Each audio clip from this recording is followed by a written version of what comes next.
स्वागत है आपका आपके अपने चैनल टैक्स लो वाली पे। तो दोस्तों मैं हूं CS आशिमा। आज के वीडियो में हम सीखने वाले हैं कि हम ITR 1 को कैसे फाइल कर सकते हैं।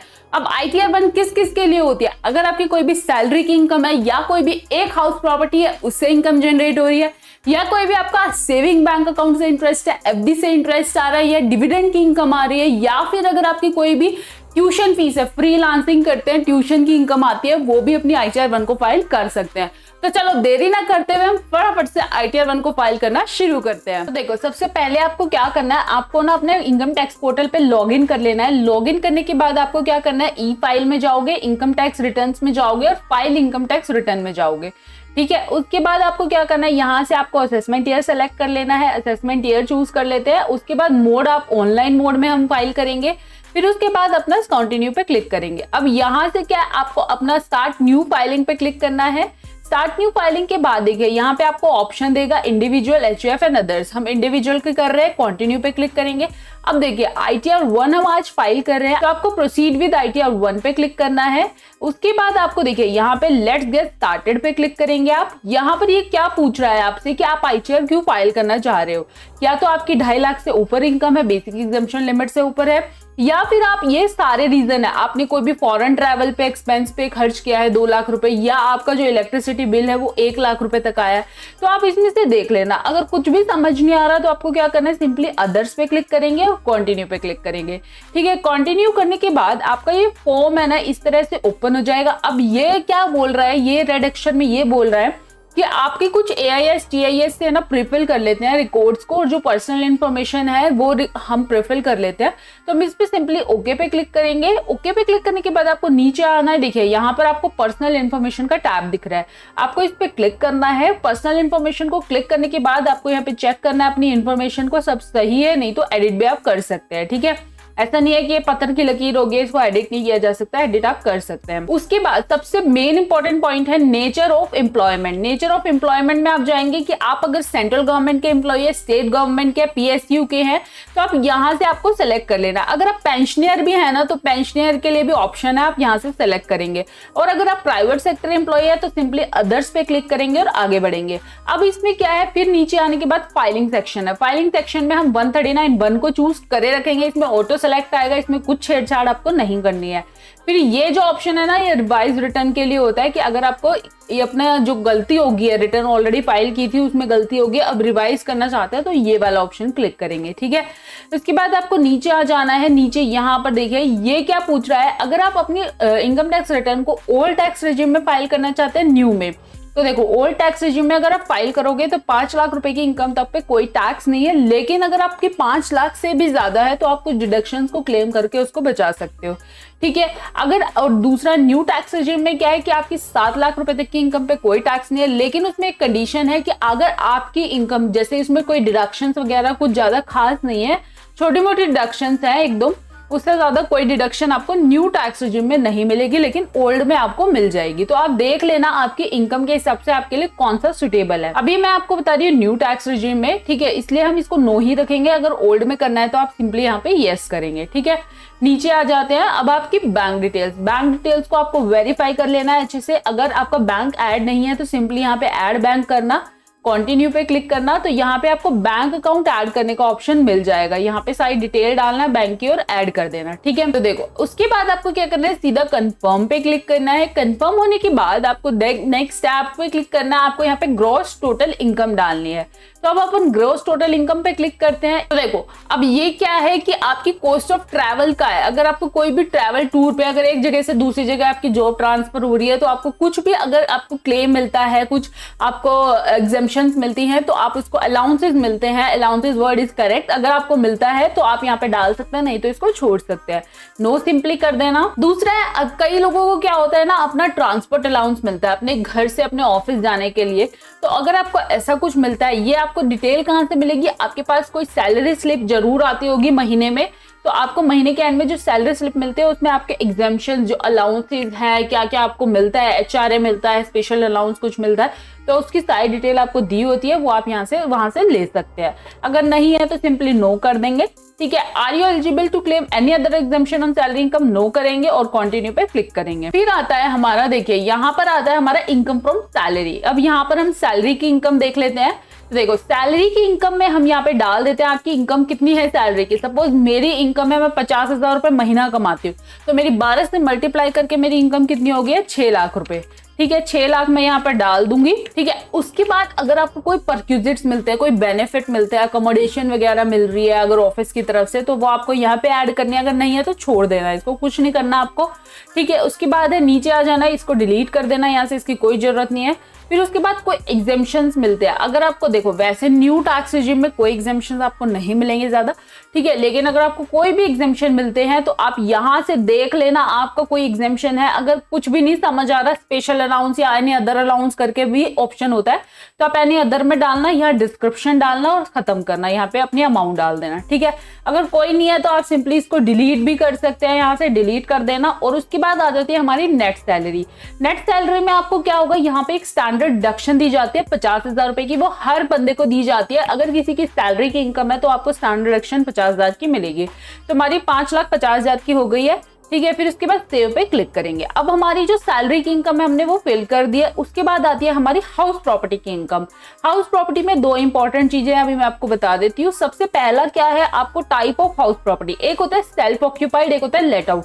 सेल्फ ऑक्यूपाइड क्या है कि मेरी खुद की ही प्रॉपर्टी है, मैं उसमें रहती हूँ, ठीक है। लेट आउट क्या है, मैंने रेंट पे दी हुई है, ठीक है। देखो यहाँ पे आपको दिख रहा है interest payable on borrowed capital. अगर आपका सेल्फ ऑक्यूपाइड है ना तो आपको कोई बेनिफिट नहीं मिलेगा। अगर न्यू टैक्स रिजिम में जा रहे हो, ओल्ड में करोगे तो आपको मिल जाएगा। तो बेनिफिट किसका मिलता है, इंटरेस्ट जो आप पूरे साल में पे करते हो। अभी ये मैंने आपको दिखाया 24 और 25 का। इसी तरह से ना अगर आपने लोन लिया होगा तो आपके पास ना 23-24 का भी आपके पास सर्टिफिकेट आया होगा, तो उसमें एक प्रिंसिपल होता है, एक इंटरेस्ट का पोर्शन होता है। जो इंटरेस्ट वाला है ना वो आपको यहाँ पर पुट कर देना है, ठीक है। यहाँ पर अभी सेल्फ ऑक्यूपाइड क्योंकि न्यू टैक्स रिजिम में नहीं कर सकते, आपको क्या करना पड़ेगा, हमें अगर मैंने लेट आउट की होती ना प्रॉपर्टी किराए पे दी हुई है तो उसमें आप कर सकते हो, उसकी भी मैं दिखाऊंगी अभी आपको। अगर आपका कोई पुराना रेंट रिसीव हुआ है, ठीक है, कोई एरियर था रेंट का वो रिसीव हुआ है, वो आप यहाँ पे डाल देना और ऐड कर देना। अभी ऐसा कुछ नहीं है। अब दूसरा ऑप्शन है हमारा लेट आउट का। अब लेट आउट के केस में क्या है, यहाँ पर अगर मेरे को कोई रेंट रिसीव हो रहा है, सपोज मेरी एक प्रॉपर्टी है, मैंने अपनी रेंट पे दी हुई है, उससे मुझे 15,000 रुपए महीने का रेंट आता है या 10,000 रुपए महीने का रेंट आता है, तो मेरे को 1,20,000 रुपए मेरे को पूरा टोटल 12 महीने में रेंट आता है। उसके बाद मैं टैक्सेस पे कर रही हूँ म्युनिसिपल कॉर्पोरेशन को, 2,000 रुपए के टैक्स मैंने पे किए हैं। उसके बाद है मेरा interest payable on borrowed capital. यहाँ पे आपने अगर कोई लोन लिया है और उसको रेंट पे भी चढ़ाई है प्रॉपर्टी को, वहां पे आपको मिल जाएगा उसका बेनिफिट, लेकिन 2 लाख रुपए तक मिलता है। अगर आपने उससे ज्यादा का किया है तो उससे ज्यादा का नहीं मिलेगा, ठीक है। तो यहाँ पर हमें को 1.5 लाख रुपए का हमने किया है, ठीक है। 1.5 लाख रुपए हम डाल देते हैं। उसके बाद है हमारा यहाँ पे एरियर कुछ भी नहीं है, तो आपको सीधा ऐड कर देना। अब ये माइनस में कैसे होगी, क्योंकि देखो इंटरेस्ट मैंने ज्यादा पे कर दिया, इनकम मेरी कम थी इसलिए माइनस में आ रही है। ऐड कर देंगे हम इसको, फिर ठीक है। उसके बाद आपको क्या करना है, नीचे आ जाना है। तो देखो आपकी सैलरी की हो गई है, हाउस प्रॉपर्टी की इनकम हो गया। अब आते हैं हमारी इनकम फ्रॉम अदर सोर्सेज। सबसे पहले तो ये बात है कि AIS से ना अपनी खुद ही AIS TIS स्टेटमेंट से खुद उठा लेता है। अगर नहीं भी है तो आप ऐड भी इसको कर सकते हैं, मैं दोनों चीजें आपको दिखा दूंगी। सबसे पहला है interest from income tax refund. तो देखो जो लोग बोलते रहते हैं ना मेरा रिफंड डिले हो रहा है, डिले हो रहा है, डिले हो रहा है, कब आएगा कब आएगा, तो चिंता मत करो, आपका रिफंड भी आएगा। और लोग वो इनकम टैक्स डिपार्टमेंट है ना उस पर इंटरेस्ट लगा के भी देता है, लेकिन वो इंटरेस्ट क्या होता है, टैक्सेबल होता है, ठीक है। उसके बाद है आपका जो डिपॉजिट्स पे कोई इंटरेस्ट आया, डिविडेंड की इनकम कमाई है, कोई सेविंग बैंक अकाउंट है, अगर इसमें कुछ रह गया ना तो आपको क्या करना है, यहाँ से ऐड अनदर पे क्लिक करेंगे, ठीक है। अगर जैसे सेविंग बैंक अकाउंट है यहाँ पे यस करेंगे, ऑटोमेटिक आपके आ गई है वो, तो नहीं तो आप डाल भी सकते हैं, ठीक है। कोई आपका बैंक अकाउंट है, डिपॉजिट्स का इंटरेस्ट है वो यहाँ पे डल जाएगा। अगर इंटरेस्ट रिफंड है वो भी डल जाएगा। अगर कोई भी आपकी फैमिली पेंशन है, प्रोविडेंट फंड से आ रहा है कोई भी इंटरेस्ट, तो वो आप यहाँ पे डाल सकते हैं। दूसरा, अगर इनमें से कुछ भी नहीं आपको समझ आ रहा, एनी अदर है, सपोज मैं कुछ पढ़ा रही हूँ ट्यूशन फीस या मेरी फ्रीलांसिंग की कोई इनकम है, तो वो मैं यहाँ पर एनी अदर करके यहाँ पे डाल सकती हूँ। ठीक है, डिविडेंड की इनकम मेरी यहाँ पे खुद आ गई है, और फिर उसके बाद अपन कंटिन्यू पे क्लिक करेंगे। कंटिन्यू करने के बाद हमारी जो interest income from other sources है वो भी हमारी फिल हो गई है, सैलरी भी हो गई है, हाउस प्रॉपर्टी भी हो गई है। अब आपको क्या करना है, अगर कोई आपकी एग्जेम्प्टेड इनकम है, जैसे 5,000 रुपए तक की अगर एग्रीकल्चर इनकम है वो एग्जेम्प्ट होती है, तो आपको ऐड अनदर पे क्लिक करना है। एग्जेम्प्टेड इनकम देखिए यहाँ पे लेस देन अगर 5,000 है और इक्वल टू 5,000 रुपए तक की इनकम है तो वो एग्जेम्प्ट हो जाएगी आपकी, अगर है तो डाल देना। और इनमें से अगर कोई LIC है, प्रोविडेंट फंड रिसीव हुआ है तो वो आप यहाँ पे डाल सकते हैं, नहीं है तो आप सीधा कैंसिल करो और आगे बढ़ो। ठीक है, उसके बाद आपको क्या करना है, सीधा कंफर्म पे क्लिक करना है। कंफर्म करने के बाद आपका देखिए 2 टैब्स आपके कंप्लीट हो गए हैं। फिर हम आते हैं टोटल डिडक्शन पे। अब इसमें पहली बात मैं बता दूं, अगर आपका न्यू टैक्स रिजीम में आप फाइल कर रहे हैं तो आपको न्यू टैक्स रिजीम के अंदर कोई डिडक्शन नहीं मिलती है। एक डिडक्शन मिलती है जो आपका एम्प्लॉयर जो कंट्रीब्यूट करता है ना, एम्प्लॉयर कंट्रीब्यूट करता है NPS के अंदर, वो आपको डिडक्शन मिलेगी 50,000 रुपए तक। अगर नहीं है तो आपको सीधा कंटिन्यू नो पे क्लिक करेंगे और कंटिन्यू पे आपको क्लिक करना है। ठीक है, अगर है तो आप यस करके उसमें डाल सकते हैं। ठीक है, ये सारी देखो अभी एक्टिव है, अभी ये लोड हो रहा है, अब ये डीएक्टिवेट हो जाएगी, कुछ भी आपको एक्टिव नहीं दिखेगी क्योंकि हम न्यू टैक्स रिजीम में अपनी ITR को फाइल कर रहे हैं।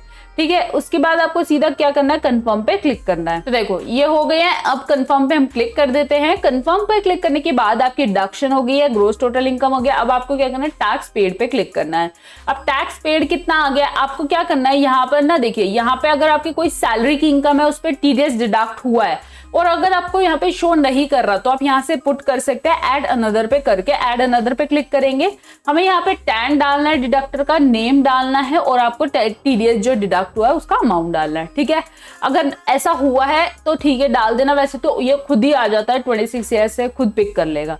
ठीक है, दूसरा है आपका अगर TDS कोई अदर देन इनकम है, कोई सैलरी से अदर इनकम है तो उस पर TDS डिडक्ट हुआ है तो वो यहाँ पर आ जाएगा आपका।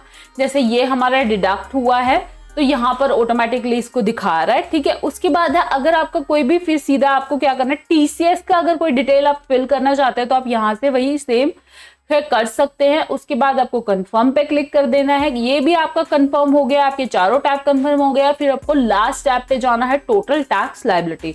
इस पे हम क्लिक करेंगे। टोटल टैक्स लायबिलिटी में आपको टैक्स की, अगर देखिए हमारी जो ग्रॉस टोटल इनकम थी वो ये आ गई है, हमारी जो डिडक्शन है कुछ भी नहीं मिली है हमें। ठीक है, उसके बाद हमारा टैक्स कैलकुलेशन देख लेते हैं कितना है, अप टू 60। ये आपको अगर देखना है डिटेल में तो आप देख सकते हैं। ठीक है, उसके बाद आपको नीचे आ जाना है, नीचे आएंगे कंफर्म पे क्लिक करेंगे। अब देखिए यहाँ पर हमारा ना रिफंड बन रहा है, कि प्रोसीड पे क्लिक करेंगे, मैं आपको दिखा देती हूँ। तो देखो यहाँ पे रिफंड इसलिए बन रहा है क्योंकि हमारी जो टैक्स लायबिलिटी थी वो 40,000 समथिंग की बनी है, और हमारा जो TDS ऑलरेडी डिडक्ट हो गया था वो ज्यादा का डिडक्ट हो गया था, इसलिए हमें 30,000 रुपए तक का रिफंड आया है। तो अगर आप देख सकते हैं 75,000 और 44,000 की हमारी टैक्स लायबिलिटी थी, तो 30,000 रुपए का हमारा रिफंड आ गया है। उसके बाद आपको सीधा क्या करना है, प्रीव्यू रिटर्न पे क्लिक करना है। प्रीव्यू रिटर्न पे क्लिक करेंगे तो आपको यहाँ पे सेल्स चूज करके नीचे आ जाना है, और आपको सीधा यहाँ पे टिक करना है और प्रोसीड टू प्रीव्यू पे क्लिक करना है। प्रोसीड टू प्रीव्यू पे जैसे ही क्लिक करेंगे आपकी अपनी रिटर्न को चेक करेंगे, और चेक करने के बाद आपको वेरीफाई कर लेना अपने रिटर्न को, इससे आपकी इनकम टैक्स रिटर्न फाइल हो जाएगी। लेकिन अगर आपको फिर भी अगर डाउटफुल लगता है कि मैंने ठीक भरी है, नहीं भरी है, क्या किया है क्या नहीं किया, अगर रिव्यू करना चाहते हैं दोबारा, तो आप इसको यहाँ पर ही अपना वेरीफाई लेटर करके छोड़ सकते हैं। 30 दिन का आपको समय दिया जाता है ई वेरीफाई करने के लिए ITR को, लेकिन भूल मत जाना अगर ई वेरीफाई नहीं होगी तो ITR फाइल नहीं मानी जाएगी, तो आपको ई वेरीफाई जरूर करना है ITR को। इस तरह से आप अपनी इनकम टैक्स रिटर्न को पूरा फाइल कर सकते हैं। लेकिन अगर आपको फिर भी कोई दिक्कत आ रही है तो आप मुझे नीचे कमेंट करके पूछ लेना। दूसरा, आप अगर कोई भी ITR से रिलेटेड कंसल्टेंसी या सर्विसेज लेना चाहते हैं तो आप नीचे दिए गए नंबर पे हमें कॉन्टैक्ट कर सकते हैं। और अगर आपको वीडियो अच्छी लगे और यूजफुल लगे तो वीडियो को लाइक जरूर करना और चैनल को जरूर सब्सक्राइब कर लेना। तो चलिए मिलते हैं अगली वीडियो में, बाय बाय, टेक केयर।